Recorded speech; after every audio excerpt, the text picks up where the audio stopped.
안녕하세요. 저는 이제 막 결혼을 앞둔 30대 여성입니다. 저는 결혼을 함으로써 새 삶을 살게 된 사람 중 하나인데요. 그 말은 결혼하기 전에 제 인생이 파란만장했다는 뜻이기도 합니다. 신랑 쪽과 문제가 생겨서라고 생각하시는 분들이 계실 수 있어요. 그러나 아쉽게도 제 문제는 시댁 쪽이 아닌 친정 쪽에 있네요. 결혼을 앞둔 여성들의 고민을 들어볼 때면 시댁으로부터 겪는 갈등이 주된 이유던데 나쁜 시댁을 만났다면 그 또한 공감이 되는 고민이라 생각합니다. 그러나 저는 말씀드렸다시피 시댁이 아니라 친정이에요. 태어나자마자 성장 과정을 함께한 가족한테서 받는 갈등은 제 평생을 좌지우지할 만큼 큰 문제거리지 않나 싶습니다. 제 인생이야말로 정말 드라마 같다고 얘기할 수 있지 않나 싶어요. 영화 속에서나 만들어낼 법한 시나리오라고 생각했던 일이 제게 실제로 일어났다는 겁니다. 지금부터 들려드릴 제 사연이 전부 거짓 같겠지만 놀랍게도 실화라는 걸 염두하면서 감상해 주시길 바랄게요. 저는 대학에 입학을 했을 당시에도 학교와 집이 가까웠기 때문에 독립을 하지 않았던 사람입니다. 독립의 필요성을 못 느끼기도 했어요. 그래서 저의 가족, 부모님과 친언니와 함께 한 집에 살았죠. 친언니는 저와 5살 차이였는데 남들이 자매라면 되게 많이 싸우겠다고 사이 안 좋지 않냐고 묻는데 맞습니다. 저희 집도 다른 자매들처럼 많이 다투는 사이였어요. 주로 친언니가 저한테 시비를 걸어오는 터라 저도 참지 않고 덤비는 쪽으로 늘 다툼이 발생했죠. 생각해보면 한 번도 친언니와 싸우지 않은 날이 없던 것 같아요. 제 머리가 최대한 기억하는 과거가 유치원 때인데 언뜻 생각하는 그때의 잔상도 저는 항상 친언니한테 늘 미움을 받는 동생이었거든요. 자라나면서 저도 머리가 커지니까 그 괴롭힘의 기억은 선명하리만큼 깊게 남았고 당시 저와 친언니는 걷잡을 수 없을 만큼 감정의 골이 깊어져 버렸죠. 어디서부터 어떻게 화해를 하고 풀어나가야 될지 생각조차 할 수 없는 관계였습니다. 그건 저희를 보는 부모님도 마찬가지였어요. 저 또한 친언니와 잘해보고 싶은 생각이 없었습니다. 한 번도 친언니와 좋았던 추억이 없기 때문이었는지도 모르겠네요. 지금 생각해도 친언니는 저에게 있어 제일 가는 영악한 사람일 뿐 그리움이나 아쉬움 따위 없습니다. 친언니는 항상 저를 이유 없이 때리고 욕을 했는데요. 한 번은 부모님이 그걸 크게 혼낸 적이 있었습니다. 아마 제 기억으로 초등학교 저학년 때였던 걸로 압니다. 그때 제가 들은 친언니의 말은 언니가 저를 왜 미워하는지 알게 된 충격적인 진실이었다고 할 수 있겠네요. 내가 동생 필요 없다고 했는데 엄마 아빠가 마음대로 낳았잖아. 나는 동생 싫다고. 지금이라도 내다 버리고 싶어. 나중에 우리가 크면 다은이만 좋아하고 나는 거들떠도 안 볼 거잖아. 그래서 지금도 나만 혼내고 있는 거 아니야? 그런 거 아니래도 엄마 아빠는 너랑 다은이 똑같이 좋아해. 근데 네가 자꾸 다은이 못 살게 구니까 엄마 아빠가 너를 혼내는 거야. 네가 언니로서 다은이를 잘 챙겨야지. 싫어. 내가 왜? 나는 다은이 평생 동생으로 인정 안 할 거야. 내 입장에선 다은이가 주어온 년이야. 앞으로 무슨 일이 생기든 나한테 다은이는 주어온 동생일 뿐이라고. 그날 친언니가 아빠한테 굉장히 많이 혼이 났는데요. 친언니의 모진 말은 저를 기죽게 만들기 충분했습니다. 그 이후로 부모님한테 혼날 때마다 친언니는 저를 찾아와서 보복했어요. 저 때문에 부모님이 자기를 미워한다고 매일 눈앞에서 사라지라는 말과 함께 꼭 같이 겸하는 욕이 바로 주어온 년이라는 거였습니다. 처음에는 그 말에 기가 죽어서 친언니한테 욕만 들으면 울기 바빴거든요. 그걸 부모님께 그대로 일러바쳐 친언니가 부모님한테 자꾸 혼나도록 만드는 게 저한테는 친언니를 대적할 수 있는 최선의 수단이었습니다. 그럼에도 친언니는 저한테 계속 그런 기분 나쁜 말을 하더라고요. 어쩔 때는 부모님한테서 용돈을 똑같이 받으면 친언니가 뒤에서 몰래 제 돈을 뺏기도 했습니다. 언니 나이가 많아지다 보니까 더는 부모님한테 일러 바치는 게 언니한테 위협이 되지 않더군요. 나날이 더 겁 없어지던 친언니는 부모님한테 악까지 지르면서 정말 무슨 짓이라도 벌일 사람처럼 무섭게 변해갔어요. 부모님도 점차 나이가 들어가다 보니까 친언니를 나무라는 방향보다 회유시키는 방법으로 부드럽게 대하려 노력했습니다. 그러나 부모님의 꾸지람이 그치는 건 친언니를 더 날고 뛰게 만드는 길과도 같았는데요. 부모님의 꾸지람이 더 이상 자신을 자극하지 않자 친언니는 대놓고 저를 괴롭히기 시작했어요. 그때마다 부모님은 예전처럼 무섭게 매를 들지 않고 말로만 동생한테 그러지 마 하고 말았죠. 초등학생 때만 해도 언니가 무서워서 나약하게 당하기만 했던 저는 부모님이 저를 포기했다고 생각했어요. 매일 주어온의 소리를 듣는데 나중에는 그 말이 세뇌가 되었는지 부모님이 정말로 저를 사랑하지 않고 언니를 더 좋아한다는 생각이 들더라고요. 그렇게 내내 묻어온 오기와 반항은 사춘기 때 폭발했는데요. 그 시기에 저는 여태 가족들에게 보여줬던 모습과는 조금 달랐을 겁니다. 진짜 주워온 것 같이 생긴 게 누군데? 나는 엄마 아빠랑 닮았는데 언니는 어디 닮은 구석이 있기나 해? 내 친구들은 언니 보고 부모님이랑 하나도 안 닮았다고 그러더라. 언니야말로 주워온 사람 아니냐고 그랬어. 뭐라고? 미쳤어? 네가 뭔데 나한테 그런 말을 해? 넌 나한테 그럴 말 할 자격 없어. 너 실수로 만들어진 애인 거 모르지? 주제도 모르고 어디서 까불어? 친언니 말로는 부모님이 친언니 하나만 키우고 아이를 안 가질 생각이었는데 실수로 제가 생기는 바람에 낳았다고 했어요. 당시 그 말에 진심으로 상처를 받았지만 어릴 때처럼 부모님한테 찾아가 따져 묻지 않았습니다. 부모님을 믿었다기보다는 친언니 말에 휘둘리지 않고 싶었던 마음이 더 컸던 것 같아요. 그래서 어쩌라는 식의 대꾸만 하면서 친언니에게 되레 언니한테 배웠던 것처럼 욕만 해댔네요. 그렇게 친언니와 저는 서로 고등학생과 대학생이 될 때까지도 대들며 대판 싸우기를 반복하는 삶을 살았습니다.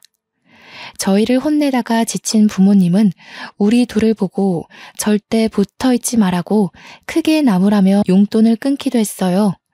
당시 용돈이 한참 필요한 나이였던 저희들은 그 때문에 집에서만큼은 다투지 않게 되었습니다. 그러나 집 밖을 나서는 순간 저희는 집에서 일으키지 못한 분란을 한꺼번에 몰아서 터뜨리곤 했는데요. 한 번은 친언니와 제가 귀가 시간이 겹친 적 있었는데 아니나 다를까 저희는 엘리베이터 안에서 크게 다투고 말았습니다. 그땐 공간이 협소한 탓도 있어서 몸싸움까지 벌였네요. 결국 주민들의 신고로 우리는 경찰과 부모님이 오고 나서야 대항을 멈췄습니다. 경찰까지 등장하게 되자 심각성을 느낀 부모님은 그날 저희를 거실에 앉혀놓고 진지하게 대화 나누는 시간을 가졌어요. 도대체 너희 둘은 왜 이렇게 못 잡아먹어서 안달이니? 엄마 아빠가 하루하루 심장이 떨려서 살 수가 없어. 자매 다툼에 경찰까지 출동하는 게 말이야? 대체 어떻게 하면 안 싸울래? 너희들이 원하는 게 뭐야? 내가 왜 동생도 아닌 애랑 엄마 아빠를 공유해야 되는데? 싫은 건 싫은 거야. 방법 같은 거 없어. 내 눈에서 김다은이 없어지지 않는 이상 계속 이렇게 지낼 거야. 난 이런 주워온 애랑 가족하기 싫거든. 담이야, 너 왜 자꾸 동생한테 그런 소리를 하는 거야? 다은이가 어디 주워온 애라는 거니? 자꾸 그런 못된 소리 하면 너희 둘 다 집에서 완전 쫓아낼 수도 있어. 그러니까 내가 동생 필요 없다고 진작 얘기했었잖아. 차라리 쫓아내. 그럼 김다운도 이 집에서 나가게 되는 거잖아. 난 절대 얘 동생으로 인정할 수 없으니까 엄마 아빠가 얘 버리든 내쫓든 뭐든 해. 김담이 입 안 다물어? 가족인데 싫고 좋고가 어딨어. 한 지붕 아래 살면서 서로 포용하고 보듬어줘야지. 엄마 아빠가 너한테 못해준 거 있어?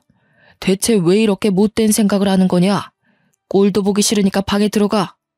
친언니가 저더러 주워내라고 소리치는 건 내내 한결같았는데 그런 소리를 할 때마다 부모님은 날이 갈수록 상상외로 격한 반응을 일으키더라고요. 친언니가 하는 다른 폭언에 대해선 아무 말도 없다가 꼭 주워내라는 말에서만 민감하게 반응하셨어요. 한 번은 아빠가 성인이 된 친언니를 방에 데려가 딱딱한 매로 훈육을 시킨 걸로 알고 있습니다. 언니가 저를 때렸을 때도 그런 훈육은 없었는데 명절 때 친척들 앞에서 언니가 저한테 또 주워내라고 욕하는 바람에 혼났던 걸로 기억해요. 그 이후로 친언니가 아빠한테 과하게 혼났는지 저는 언니와 말 한마디 안 섞는 사이로 변질이 되었습니다. 그렇게 친언니가 대학을 졸업하고 취업을 위해 독립을 한 후에야 저희 집안에 평화가 찾아왔죠. 그 당시 부모님은 제 마음을 많이 들여다봐 주셨어요. 솔직히 저는 매번 친언니만 훈육하고 친언니만 보듬어줘서 저한테는 관심이 없으신 줄 알았거든요. 그런데 친언니가 없으니까 저한테 무한한 사랑을 베풀어 주시더라고요. 담이 말은 신경 쓰지 말거라. 엄마 아빠가 너를 주워왔을 리 없잖니. 혹시라도 언니가 한 말을 내내 담아두고 있다면 엄마가 직접 확인시켜 줄 수도 있어. 엄마 아빠는 너랑 담이랑 정말 똑같이 사랑해. 누구 하나 덜 해주고 잘해주고 그런 적 없어. 그런데 담이가 우리 다은이 태어나는 바람에 서운한 게 많았나 봐. 다은이가 언니 마음 이해해 줄 수 있지? 참, 혹시 담이가 우리 몰래 너한테 뭘 더 얘기한 건 없었니? 그냥 엄마 아빠는 언니를 더 좋아하고 나는 실수로 생긴 애라서 어쩔 수 없이 키우는 거라고 했어. 그래서 나는 엄마 아빠가 당연히 언니를 더 좋아하는 줄 알았는데. 어머나 세상에, 담이가 그런 말까지 했니? 아휴, 여보, 우리 첫째를 어쩌면 좋아. 담이가 왜 그렇게 심술을 부릴까? 우리가 담이한테 얼마나 많은 노력을 했는데. 친언니가 있을 때는 부모님의 심정이 어떤지 솔직히 생각해볼 겨를조차 없었습니다. 그런데 친언니 없는 집안에서 부모님의 민낯은 그 어느 때보다 허약하고 언니에 대한 두려움을 가지고 있더라고요. 처음엔 친언니의 폭주족 같은 질주 본능이 무서워서 그렇게 친언니 걱정을 하는 건 줄 알았습니다. 저도 언니를 맞서 싸우고 대들긴 했지만 친언니가 무섭긴 했거든요. 그래서 부모님이 언니 걱정하는 걸 저는 그냥 시원찮게 넘겨버렸어요. 또 괜히 저까지 부모님께 걱정을 얹어주고 싶지 않아서 뭐든 더 혼자 해내려고 했었습니다. 그렇게 조용한 가정이 유지되던 어느 날 친언니는 명절 때도 잘 나타나지 않다가 결혼할 남자가 생겼을 때야 얼굴을 비췄는데요. 그때가 제가 대학을 졸업했을 때였어요. 친언니 상견례 때에 부모님이 저더러 오지 않는 게 좋겠다고 해서 저는 일부러 참석하지 않았습니다.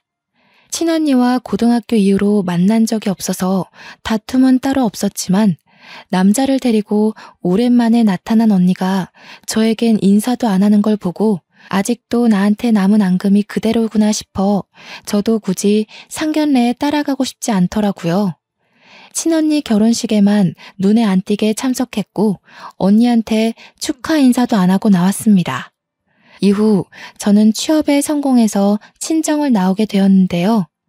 직장 가까운 곳으로 독립을 하기 시작했습니다. 부모님이 친언니가 독립할 때와 달리 저를 알뜰히 살뜰히 챙기는 모습이었어요. 이제 집에 자녀들이 다 빠지고 없으니 적적하셔서 나를 더 걱정하는 건가 싶은 생각만 들었습니다. 저는 부모님이 마음을 조금이나마 놓았으면 해서 독립하고도 하루에 한 번씩 꼭 인사 전화를 했습니다. 얼마나 좋아하시던지 제가 친구들과 논다고 깜빡 전화를 잊었을 때는 꼬박 문자가 와 있었어요. 당연히 제게 무슨 일이 생긴 줄 알고 넣는 걱정 어린 문자였죠. 부모님은 저와 친언니를 낳고 한순간도 두 발 뻗고 못 주무셨을 텐데 독립하고 나서까지 부담을 주기가 싫더라고요.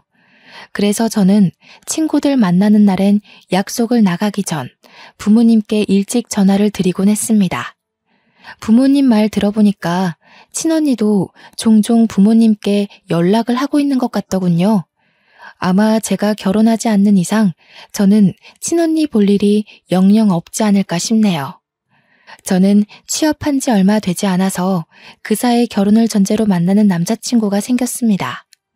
남자친구한테는 누나 한 명이 있는데 우연히 만났다가 첫인사를 나누게 된 적이 있거든요. 저보다 키도 크고 저와 달리 스타일도 강해서 솔직히 좀 무섭더라고요. 또 저는 친언니에 대한 트라우마가 있어서 저보다 나이 많은 여자에 대해 기본적으로 두려움이 있었습니다. 그런데 뜻밖의 누나 되는 사람이 제 가슴에 깊숙이 박힌 상처를 바로 깨트려 준 거 있죠. 초면이나 다름없는데도 제게 그렇게 친언니처럼 잘해주는 겁니다. 다은아, 오늘 언니랑 같이 백화점 갈래? 너 이틀 뒤에 생일이라면서 언니가 선물 하나 사줄게. 지나가다가 너한테 정말 잘 어울릴 것 같은 신발 하나 봤거든. 영훈이 이 자식은 네 생일을 임박해서야 알려주는 거 있지? 아니에요, 언니. 괜찮아요. 신경 안 써주셔도 돼요. 생일이 특별한 날도 아닌데요, 뭘. 그러지 말고 제가 맛있는 거 사드릴게요. 제 생일이니까 제가 영훈 오빠랑 같이 밥 쏠게요. 생일이 왜 안 특별해? 그리고 나 7살 어린 동생한테 밥 얻어먹을 정도로 능력 없지 않다? 내가 여자 동생들 너무 좋아하거든. 근데 다은이는 유독 여리고 예뻐서 눈에 딱 들어오네. 너 부담스러울까봐 이것저것 다 사주고 싶은 거 어렵게 참는 중이니까 내일 퇴근하고 시간 비워놔. 제가 남자친구와 결혼을 전제로 만나는 중이라고 했잖아요. 그렇다면 남편 될 사람의 누나는 곧 제게 시누이가 될 사람이지 않습니까? 시누이면 소문으로만 듣길 우리 친언니 못지않게 성가신 존재라고만 알고 있었는데 의외로 예비 형님은 완전 다른 존재더라고요. 친언니한테도 못 받아본 마음을 형님한테 받으니까 제가 더 몸둘 바를 모르겠고 언니의 사랑은 어떻게 받는 건지 어색해 미치는 줄 알았습니다. 그럼에도 한편으론 굉장히 좋고 든든한 기분인 거 아니겠어요? 제 곁을 지켜주는 남편의 존재와는 완전 다르게 제 편이 생긴 느낌이었습니다. 저희 집이 그래도 좀 넉넉한 편이라서 제가 마냥 남편한테 받기만 하는 사람은 아니었는데요. 형님이 너무 많이 뭘 해주니까 저도 가만히 있기 그래서 한날은 형님 생일 때 명품 하나를 선물로 사줬습니다. 어머나, 다은이가 사회생활 할 줄 아네? 아무리 그래도 그렇지 이렇게 비싼 걸 주면 어쩌니? 언니가 다은이 등골 빼먹는 건 아닌지 몰라. 주위에서 애기 돈 뺏었다고 욕먹으면 어떡하나? 언니가 저한테 해준 게 얼만데요. 이건 약과죠. 앞으로 가족이 될 사이기도 하니까 언니한테 주는 선물은 남자친구한테 주는 것보다 더 아쉽지 않아요. 내 동생이 여자친구 하나는 거물로 잡았네. 혹시라도 영훈이가 너 못살게 굴면 이 언니한테 말해. 언니가 다신 찍소리 못하게 바로 처단해줄게. 당시 형님과 저는 얼마 만난 사이도 아니었는데 그저 형님이 제 친언니였으면 좋겠다 생각한 적이 한두 번이 아닙니다. 그만큼 형님이란 존재가 제게 색다른 감정을 깨우치게 만들었다는 거죠. 남편도 제게 하루빨리 결혼하자고 조르던 시기였고 저 또한 시댁의 분위기가 너무 마음에 들었기에 결혼을 늦출 필요는 없다고 생각했어요. 그래서 친언니가 결혼한 지 1년 반 만에 저도 결혼을 마음먹게 되었는데요. 제가 결심하고 부모님께 처음으로 알려야겠다고 준비하고 있던 그 시기에 뜻밖의 큰 고비가 찾아왔습니다. 친언니를 이렇게 빨리 다시 보게 될 줄은 몰랐는데 결혼식 때 보고 바로 다음 해에 만나게 된 셈이었어요. 그 이유가 바로 저희 부모님이 등산길에 미끄러져 사고를 당했다는 소식 때문이었습니다. 주말이었기 때문에 연락받은 저는 급하게 병원으로 향했어요. 제가 병원에 도착했을 땐 이미 언니와 형부가 와 있었고 부모님은 생을 마감한 뒤였습니다. 뭐예요? 형부, 우리 엄마 아빠 어떻게 된 거예요? 왜 엄마 아빠가 돌아가셔요? 제가 어제만 해도 통화를 했단 말이에요. 분명 어제까지 나한테 일하느라 고생했다고 주말에 반찬 챙겨서 온다고 그랬단 말이에요. 거짓말이죠. 거짓말이라고 해주세요. 미안해, 처제. 우리도 연락받고 놀라서 달려왔어. 다른 등산객이 발견하고 신고해줬대. 그래도 병원 올 때까지는 숨이 붙어 있었다는데 수술 과정에서 그만 돌아가셨어. 형부의 말을 듣는데 하나같이 믿을 수 없는 말만 하는 탓에 저는 주저앉아 오열을 했습니다. 그래도 사람이었던 건지 친언니도 눈물을 보이긴 했는데요. 그렇다고 저를 들여다봐주는 건 아니었고요. 형부가 정신 못 차리는 저를 대신 챙겨주었습니다. 장례식 때도 친언니와 저는 대화 한 번 나눈 적이 없었어요. 거의 형부랑 제 예비 남편을 통해서 필요한 말만 전하고 들었을 뿐이었어요. 그렇게 장례를 마무리하고 친정집에서 친언니와 형부를 나란히 마주하게 되었는데요. 그날 저는 친언니에게 아주 충격적인 말을 듣게 됩니다. 우리 부모님 재산이 왜 피 한 방울 안 섞인 너한테 가야 하는데? 이제 엄마 아빠 없으니까 알려주는 건데 너 우리 식구 아니야. 입양아야. 뭐라고? 뜬금없이 그게 무슨 말이야. 엄마 아빠는 그런 말 없었는데. 나더러 태어나줘서 고맙다고 생일 때도 꼭 그렇게 축하해줬어. 이젠 하다하다 그런 소리까지 지어내는 거야? 네가 세상에 태어나긴 했으니 축하는 해줘야 되지 않겠니? 그게 엄마 뱃속만 아니었을 뿐이지. 이제 알았으면 이 정도도 감지덕지하고 받아. 그리곤 다신 얼굴 마주하는 일 없도록 하자. 가족도 아니고 엄마 아빠도 없는데 얼굴 보는 거 더 이상 껄끄럽잖아? 친언니는 제게 어떤 종이 한 장과 돈봉투를 내던졌습니다. 두툼한 돈봉투보다 종이 한 장만이 제 눈을 의심케 했죠. 그건 다름 아닌 제 이름 앞으로 된 입양사실 확인서였습니다. 30여 년 가까이 이 사실을 모르고 있다가 부모님이 돌아가시고 나서 알게 된 저의 실체인 셈이었죠. 너무 충격이라서 그 확인서만 뚫어져라 보면서 아무 말도 못하고 있는데 친언니가 마지막 말로 제게 쐐기를 박더라고요. 엄마 아빠도 널 가여워해서 그만큼 키워놓은 거야. 근데 사람이라는 게 참 그렇다? 피 안 섞인 자식을 아무리 내 새끼라고 키웠다 해도 재산까진 물려주고 싶지 않은 게 부모의 진짜 진심이거든. 그래서 이미 나한테 상속하겠다고 위임장을 써놨더라고. 그러니까 내가 지금 너한테 준 돈은 온전히 내가 쓰는 선심이라는 거야. 감사하게 생각하고 네 돈 아닌 것에는 괜히 눈독 들이지 마. 그렇게 친언니는 그대로 집을 나가버렸습니다. 형부는 쭈뼛거리면서 일어나며 저한테 미안하다고 위로를 해줬는데 전혀 들리지 않았어요. 제가 입양하라는 사실이 그저 충격이라 아무런 행동도 취할 수가 없었죠. 그렇게 저는 며칠을 친정집에 고립되어 있었습니다. 남편도 형님도 그 누구의 연락도 받지 않고 울기만 했어요. 이미 하늘로 가버린 부모님께 원망하는 것 말고는 아무것도 할 수가 없어서 더없이 속앓이만 했네요. 엄마 아빠는 왜 그랬을까요? 왜 저한테 말해주지 않았을까요? 왜 내가 입양이 된 건지, 그럼 내가 버려진 아이라는 건지, 그렇다면 내 친모는 누구인지 저는 아무것도 알 수가 없었습니다. 나이가 30이나 되었다는 걸 잊어버리고서 다시 아이로 돌아간 것처럼 울었어요. 기진맥진으로 몇 주를 흘려보내고 친정집 빼고는 전 재산이 언니한테로 갔다고 문자만 받았습니다. 저한테 남은 거라곤 부모님과 살던 이 집과 친언니가 던져주고 간 5천만 원의 돈뭉치뿐이었죠.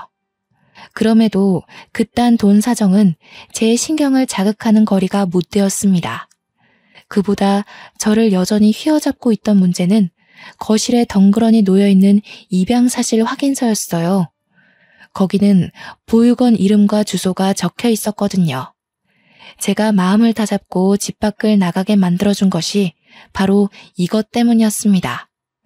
보육원의 존재를 찾기 위해 저는 집구석에만 박혀 있을 수가 없었어요. 그렇게 찾아간 보육원에선 아이들 소리가 가득했는데요. 제가 저 아이들과 같은 처지였다는 사실에 기분이 오묘했습니다. 저는 단 한 번도 부모가 없다는 생각을 해본 적이 없는 사람이잖아요. 부모가 있는데 부모가 없는 애라고 하니까 도무지 받아들여지지 않는 거 있죠. 저는 저를 반겨주는 그곳 원장님을 만나서 들고 있던 확인서를 보여드렸습니다. 제가 여기서 입양되었다고 들었어요. 혹시 친모도 알 수 있을까요? 만나려는 게 아니라 어떤 분인지만 알고 싶어서요. 이런 곳이 처음이라서 이런 부탁을 하는 게 실례는 아닐까 걱정했지만 원장님은 흔쾌히 허락해 주셨습니다. 커피 한잔 하면서 잠시만 기다리고 있으라던 원장님은 컴퓨터 자리로 돌아가 기록을 확인했습니다. 종이와 화면을 번갈아 보면서 몇 번이나 고개를 기울였는데 저는 그 모습을 바라보기만 할 뿐 영문을 모르고 기다리기만 했죠. 금방이면 된다는 원장님은 근 10분간 혼자 고뇌를 하다가 찝찝한 표정으로 제게 돌아왔습니다. 김다은 씨라고 하셨죠? 실례지만 이게 본인 서류가 확실한가요? 어디 다른 종이와 헷갈려서 가져오신 건 아니고요? 아니요, 제 거 맞습니다. 부모님께서 가지고 계셨던 걸 들고 온 거예요. 왜 그러시는데요? 뭐가 잘못됐나요? 자꾸 신뢰되는 질문을 하는 것 같네요. 저희 전산에 기록된 정보랑은 이름이 달라서요. 본인께 확실하다면 혹시 개명하셨나요? 저희 쪽에는 이 확인서 정보가 김다은 양이 아니라 김다미 양으로 원화 등록이 되어 있거든요. 부모님을 여의고 그것조차 제대로 추스리지 못한 제게 원장님의 말은 또 한 번의 충격이었습니다. 당시 그게 정말이냐고 원장님한테 몇 번이나 되물었던 기억이 나네요. 원장님은 곧바로 새 확인서와 원화 등록 정보를 함께 뽑아서 제게 가져다 줬는데요. 원화 등록 정보에 있는 어린아이의 사진은 제가 알고 있는 우리 친언니의 얼굴이었습니다. 온몸에 소름이 쫙 돋으면서 도대체 이게 어떻게 된 일인가 한참을 생각했어요. 원장님께서 혹시 누가 위조를 한 게 아니냐고 묻는 순간 저는 그 말에 친언니가 사기를 쳤다는 사실을 뒤늦게 깨달았습니다. 저는 원장님께 양해를 구하고 새 확인서와 원화 정보를 들고서 언니를 찾기 위해 전화를 걸려고 했습니다. 그런데 마침 남편한테 전화가 오더라고요. 제가 연락 없는 동안 가장 많이 걱정하고 시름시름 앓았던 사람일 겁니다. 그동안 아무것도 하기 싫은 마음에 걱정해주는 사람 생각도 못하고 남편 연락을 피했거든요. 저는 미안한 마음을 안고 전화를 받았습니다. 미안해 오빠. 내가 엄청난 사실을 알아버려서 한동안 아무 생각도 하고 싶지 않았어. 그래도 나 걱정해주는 오빠 생각해서 그러면 안 되는 거였는데 정말 미안해. 아니야. 무사하면 됐어.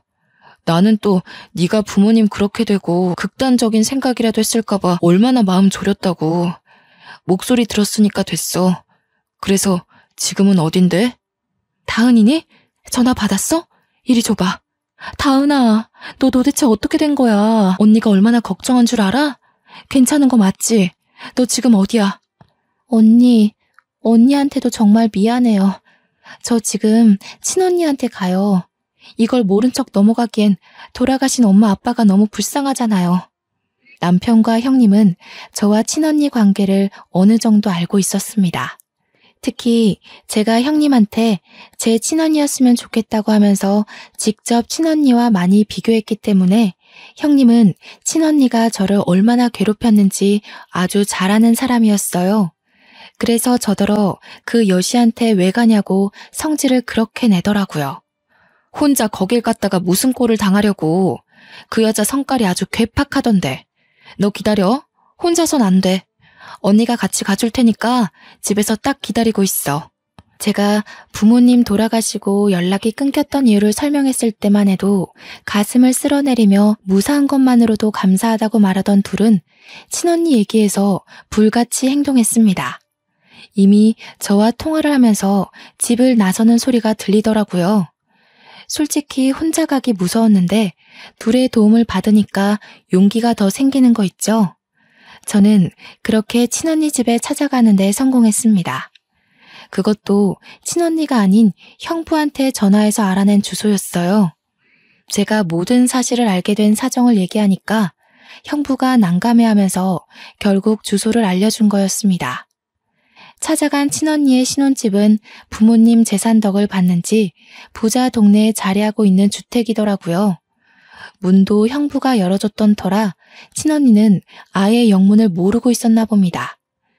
잠옷바람인 채로 저를 보자마자 당황하더니 금세 역정을 내더군요. 너 뭐야? 네가 여기가 어디라고 찾아와? 내가 다신 내 눈앞에 거슬리지 말랬지. 우리 더는 이렇게 마주할 식구 아니라고 했을 텐데. 설마 재산 못 받은 게 억울해서 온 거니? 내가 너한테 고작 그것만 억울하겠어? 부모님 돈으로 이렇게 좋은 집 얻어 살면서 양심의 가책 한 번도 느낀 적 없니? 내가 진짜 궁금해서 그래. 너 양심은 있긴 해? 지금 너라고 했어? 내가 너보다 5살은 많아. 건방진 게 감히 예의도 모르고. 여보, 당신이 문 열어줬어? 미친 거야? 내가 전현 찾아오면 상종도 하지 말고 경찰에 신고하랬잖아. 다은이가 다 알고 왔대. 내가 이럴 줄 알았어. 그러니까 솔직하게 밝히자고 했지. 작은 일도 아니고 어떻게 손바닥으로 하늘을 가리겠어. 형부는 이미 자포자기 상태였고 친언니는 그런 형부를 밀치며 무작정 저한테 다가오더니 제 어깨를 확 밀어버렸습니다. 뒤로 넘어지려는 걸 남편이 붙잡아주는 덕에 다치진 않았네요. 그때 저 대신 나서서 친언니를 사정없이 밀어버린 사람은 다름 아닌 형님이었습니다. 이 우라질년이 어디에 그 더러운 손을 대? 네가 그동안 우리 다은이 괴롭힌 주원년이니? 어쩜 생긴 것도 사돈 어른이랑 이렇게 딴판인지 몰라. 사돈 어른 사진만 봐도 우리 다은이가 아니라 너 같은 게 주원 자식이라는 거 세상 사람들이 다 알겠더라.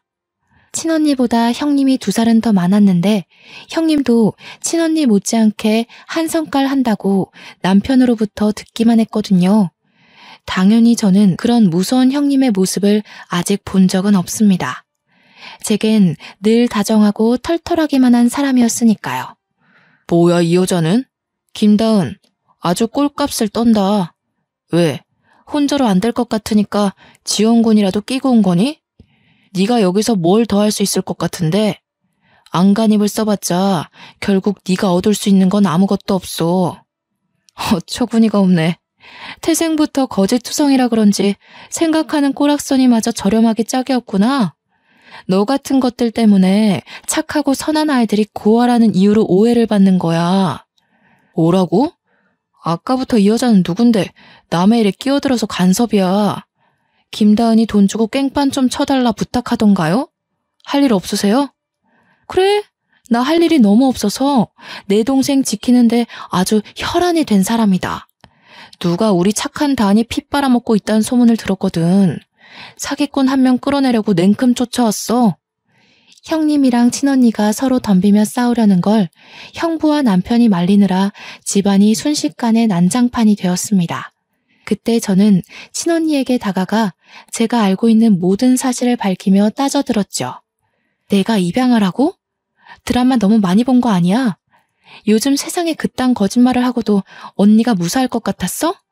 언제까지 숨길 수 있을 거라 생각했는데 형부가 미리 언지를 주지도 않았는지 친언니가 제 고백에 살짝 당황하더라고요. 그러나 그도 잠시 곧장 발뺌하며 오히려 적반하장식으로 나오길래 저는 가방에서 꺼낸 서류를 친언니 얼굴에 던져버렸습니다. 이래서 나를 그렇게 괴롭혔니? 뭐가 그렇게 셈이 나서? 너 도대체 뭐하는 인간이니? 우리 부모님 관심이 목적이었던 거야? 아니면 재산이 목적이었던 거야? 네가 이런 짓을 벌이고도 과연 하늘에 계신 부모님께서 곱게 눈 감아줄까? 그래서 네가 사실을 다 알았다고 해도 달라지는 건 없어. 이미 부모님은 나를 자식으로 인정했고 재산도 나한테 다 상속했잖아. 너야말로 이 재산이 탐나서 다 파헤치고 행패 부리는 거 아니야? 경찰 부르기 전에 당장 꺼져. 그래, 경찰 불러. 나도 네가 사기치고 부모님 재산 빼돌린 거랑 이 서류 조작해서 일 꾸민 거랑 싹 다 고발할 거야. 경찰 불러 당장. 싸우더라도 매번 동생이라는 이유로 지기만 했던 제가 경찰을 직접 부르는 솔선수범을 보이자 친언니가 크게 멈칫하는 겁니다. 그리곤 바로 형부를 뿌리치고 저를 덮쳤어요. 그대로 제 머리채를 잡는 친언니를 떼어놓느라 온 사람들이 우리를 에워싸기도 했습니다. 한바탕 소동이 일어난 사이 신고가 들어갔던 경찰이 찾아왔고 저와 언니는 나란히 경찰서를 가게 되었죠. 다른 식구들도 자차를 몰고 금방 뒤따라왔습니다. 거기서 저와 언니가 각자의 사정을 다 고백했는데 끝까지 자기가 친자식이라 주장하는 친언니 때문에 당장 해결이 안 되지 뭡니까? 제가 확인서도 다 보여줬고 원장님한테 전화를 걸어 확인까지 시켜줬는데 친언니가 너무 강하게 고집을 피우다 보니까 경찰도 제 의견의 신빙성이 더 필요하다고 느꼈나 봅니다. 경찰이 한참 곤란해하고 있는 그때 지켜만 보던 형부가 자처하여 제 입장에 힘을 실어줬는데요. 제가 말씀드릴게요. 더는 제 와이프가 망가지는 꼴을 못 보겠네요. 처제 말이 다 맞습니다. 필요하시다면 와이프가 여태 처제 속이려고 진행했던 재산 과정에 대해서도 증언할게요. 여보 미쳤어? 무슨 소리야. 도와줄 거 아니면 가만히 있던가. 우리 재산 몰수당하면 당신도 빈털털이 되는 거 몰라? 아무것도 모르면 가서 앉아있어. 결국 형부는 친언니를 외면하고 다른 자리에서 친언니의 실체에 대해 증언을 하였고 형부의 증언이 크게 작용하여 친언니는 그 자리에서 바로 구속이 되었습니다. 구속 수사를 하고 보니 친언니가 재산상속 위임장에 부모님 도장까지 훔쳐서 직접 작성했다고 하는 거 아니겠습니까? 듣고서 기가 막혀 죽는 줄 알았습니다.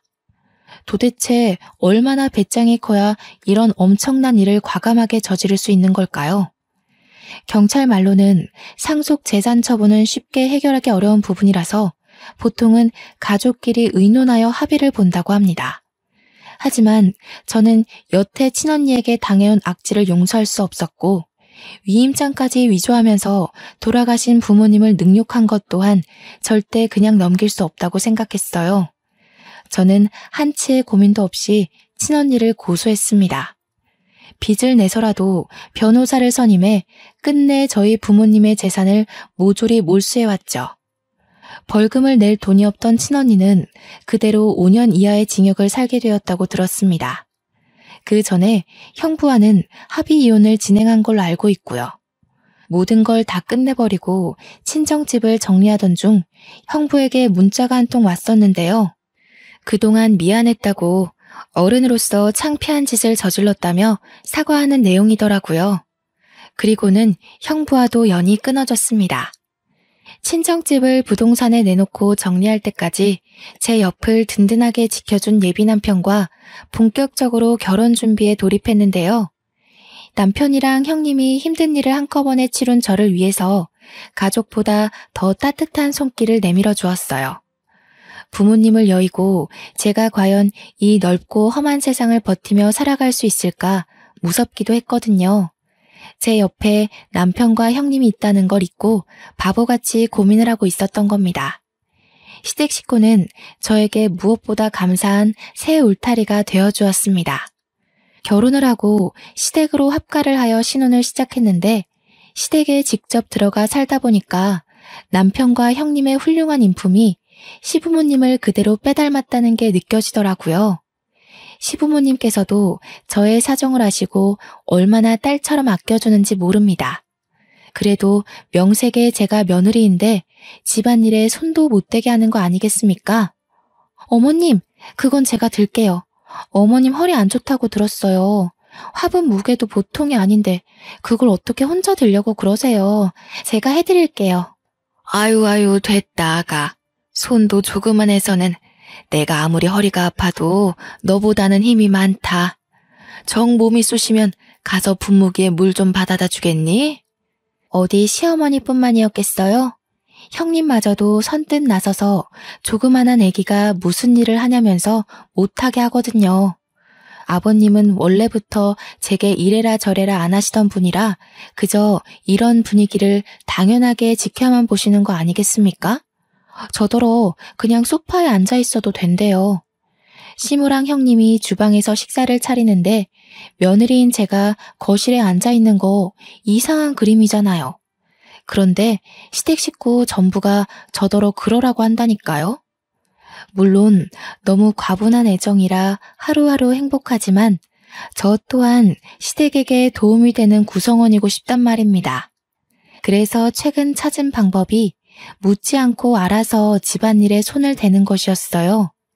현재 눈치껏 며느리 노릇 중에 있습니다.